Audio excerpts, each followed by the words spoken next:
Ukraine is bleeding out, and Russia is winning the war. And the only way to peace is to meet the Russian demands. That means a neutral Ukraine, a regime change to a Russian-friendly government in Kiev, and security for the Russian-speaking people in Ukraine, rights for minorities. And the 4 oblasts will stay Russian, part of the Russian Federation. And the chief negotiator at the last talks in Istanbul between the Russian side and the Ukraine side, Medvedev, told the Ukraine partners, next time we don't talk about 4 oblasts, we will talk about 8 oblasts. And that's the reality on the ground. So Ukraine will be divided, and Western leaders don't want to accept that. Their hope is that the Ukraine side and the Ukraine front line will be stable for 2 or 3 or 4 more years, and then they hope that their own armies are strong enough to help the Ukrainians on the ground, to invade Ukraine. And this would lead into a direct confrontation. And the first step of this direct confrontation would be peace troops of NATO countries into Ukraine. This is something the new president of the UN as a General Assembly, Annalena Baerbock, voted for, to bring, by a votum of the United Nations, new peace troops, Western peace troops into Ukraine. And from the Russian side, this is unacceptable and would lead in a direct confrontation and a full-scale war in Europe. Well, that's not an encouraging thing, but again, we have to say that the evidence seems to move in that direction. And in fact, I told you that Boris Johnson was pretty close to delusional there. Well, I think he went the rest of the way when he was asked by the reporter, well, yeah, but what about the Russian response? Because Russia has said categorically, no, if any Western troops come into Ukraine without our authorization, they're fair game and we will attack them militarily. They are absolutely, unequivocally on record, directly saying that. And yet, here's Boris Johnson's answer. Well, who's put foreign troops on Ukrainian soil? There's only one country that's put foreign troops on Ukrainian soil, and that's Russia. They don't want foreign troops on Ukrainian soil. I got a brilliant idea. They bog off. They are insistent on European and US troops not being here, though. But do you think that's because they are scared of that? It's for the very reason I give. It's because they can see that this is not about territory. This is about destiny. And the point I'm trying to make with my suggestion is that you've got to show them that the destiny the Ukrainians have chosen is irrevocable. And they've chosen to be part of the Western security architecture, however you want to express it. They're going to be part of that family. That doesn't mean they're ever going to be threatening to Russia, but that's what they want. They don't want to be part of the Russian Empire. I mean, Russia has laid down multiple red lines all throughout the full-scale invasion of Ukraine, and Europe has had the courage to cross them with like tanks, F-16s and everything. Is foreign troops just another red line, and does Europe just need to have the courage to cross it? Get on with it. Get on with it.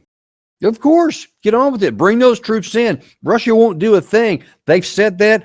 Sure, they actually invaded Ukraine in 2022 when they said they would, but forget about that. They don't mean what they say, so let's just get on with it.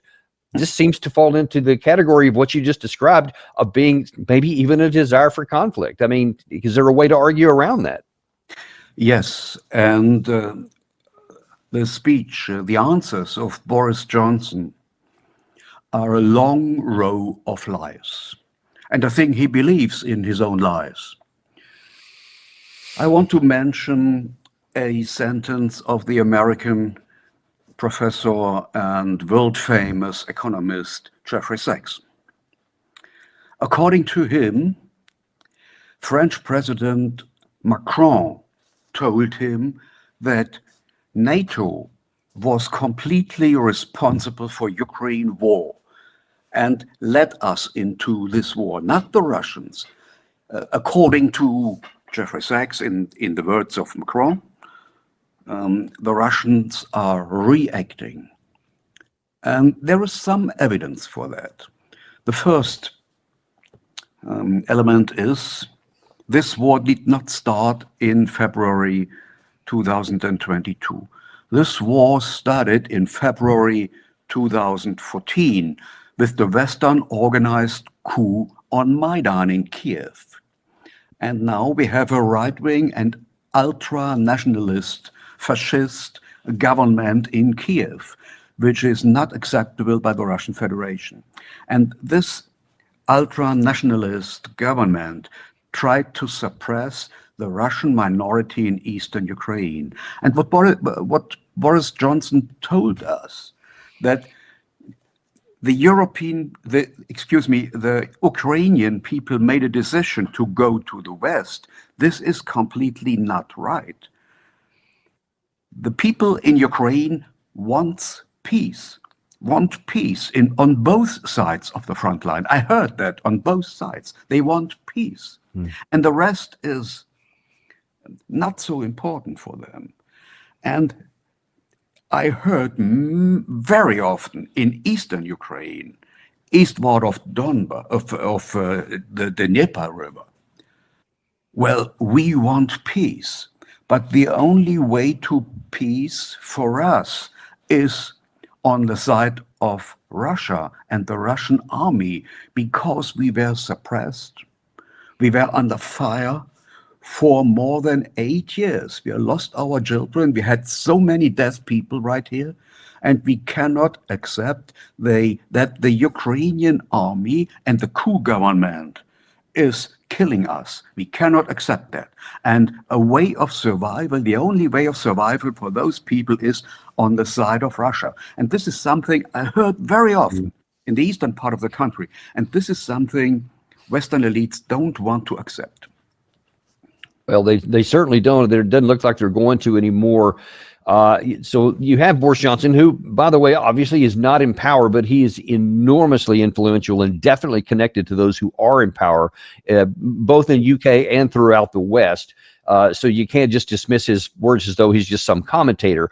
But then you also have to look at what others are saying who are connected. There was an interview in Kiev over the weekend where Niall Ferguson was interviewing Keith Kellogg. And Keith Kellogg said, and again, he's the hand-picked envoy for President Trump in all these negotiations. And then he said, Russia is actually losing this war, by the way. Sure, they've taken a few meters here and there, but then he rattled off this whole little list of things about why actually no, Russia is not winning, and somehow he never actually got to how Ukraine could win, but don't worry about that. Bottom line is that Russia is losing. That's the important thing. So we got to keep going is the bottom line. Well, in a separate interview, I think it was the day after that, Niall Ferguson himself was interviewed, and he's saying that we need to keep going because NATO credibility is at stake. NATO risks becoming a laughingstock if it does not respond credibly to the threat of Russian aggression against NATO members. And I'm disappointed in the response that we've seen since Polish airspace was violated. I think it's a mistake on the part of President Trump to dismiss this as some kind of error. You don't commit an error for hours on end, and the Russian drones were in Polish airspace for many hours. I think it's also concerning that they weren't all shot down. I mean, at the risk of redundancy, I mean, you just see comment after comment after comment that keeps that theme of we're not doing enough militarily. We've got to keep going more to force Putin to understand that this is not something that he can win, et cetera. And yet, do you see any evidence on the Russian side of this that they are equivocating, that they're saying, golly, there's so much pressure here, maybe we better pull back and stop? No, absolutely not. But in one point, he was absolutely right.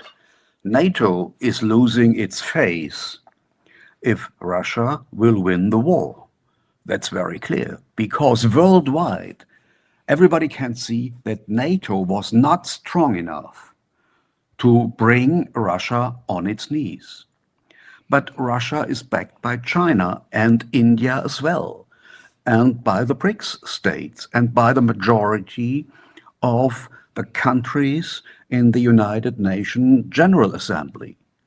More than 150 countries are dealing with Russia and continuing dealing with Russia. So that means in Ukraine war is focusing a worldwide struggle between the unipolar world led by the United States and those forces and those countries who want to achieve a multipolar world. And and the policy of the United States is pressing China and Russia closer and closer together. And in Beijing, nobody is interested that Russia will lose this war because they don't want an American influenced state in their north. And they need Russia as a mineral storage for their future. So both partners have problems with each other, but Western policy is pressing those partners and the Indian government as well together. And because they don't want to see that Western countries led by the United States will lead the future world. They don't want to have it. And this Ukraine war is a fight of decision for both sides. And both sides cannot step back. The Russians cannot step back. It is a war of survival for them. And the NATO don't want to step back because financial capitalism is in a crisis and they need new collateral to make this financial capitalistic system stable.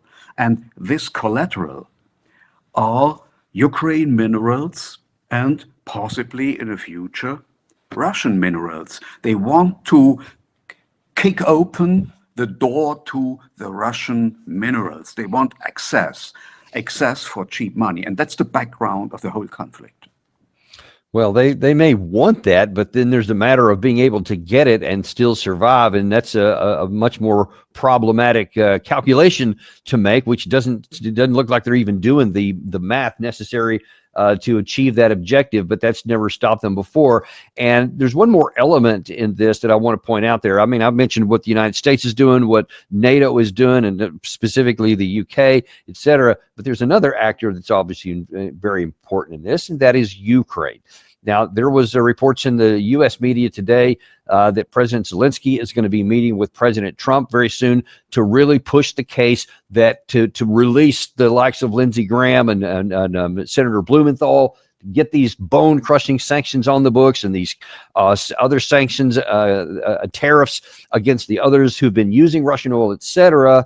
And there was a speech made, an excellent interview with Zelensky that he made earlier today. And as a public service, we're going to warn people that this soundbite from Zelensky is coming up. So just bear with that. But here's what he had to say.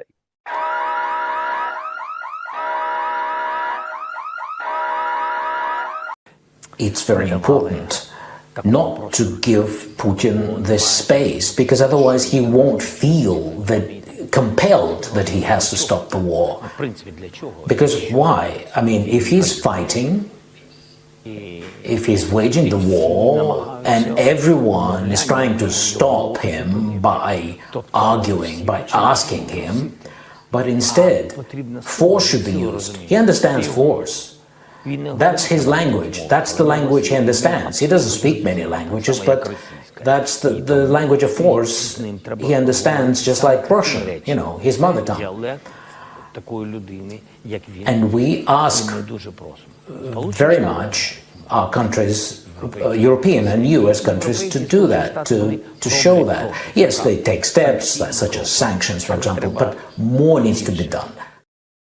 So whether Zelensky is a useful idiot and he's just playing the role of all these British folks and all these other Europeans that we just mentioned here who seem to be wanting to press this forward, or whether he's just saying, hey, I want to draw you guys in, can't really say, but it does seem that all of the Europeans and the Ukraine side are on the same sheet of music, pushing, as you say, to the potential war with Russia.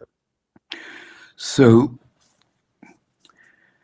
Mr. Zelensky is speaking in his own interest, because one thing is very clear: the end of Ukraine war would be the end of the politician Zelensky.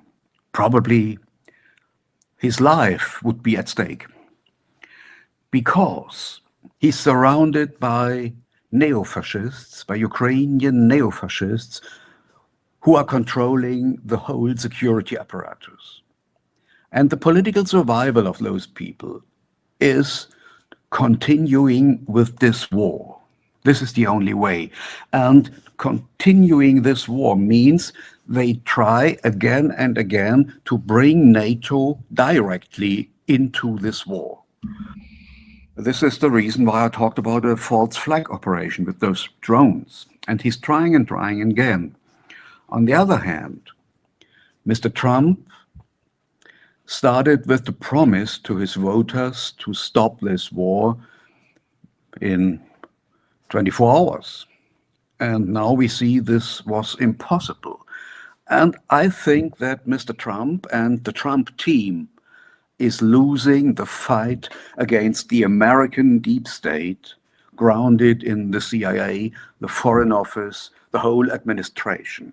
And the large parts of the American elites want to continue with this war, to make money through this war, especially the financial industry. So Mr. Trump is not strong enough to stop this war, but he promised that to his voters. So he made a kind of deception. He told his voters, okay, we are going to Europeanize that war. The Europeans are paying and are playing this game. We are drawing back. But in the end of the show, the Americans are deeply involved, because all satellite information, drone information, surveillance information is getting to the Ukrainians. And this war is orchestrated by American generals in Germany's town Wiesbaden. So the Americans are deeply involved, but this is a game of deception for Mr. Trump's voters. Well, and in fact, you mentioned President Trump. One has to wonder whether it's Trump who's deceiving the voters, or maybe even deceiving himself. Here's what he said on Sunday about his view on still getting this settled in some good way. I want to stop the killing. So it just came out, or I think it came out, but I know for a fact, almost 8,000 young soldiers died this week between the two countries. A little bit more from Russia, but divided.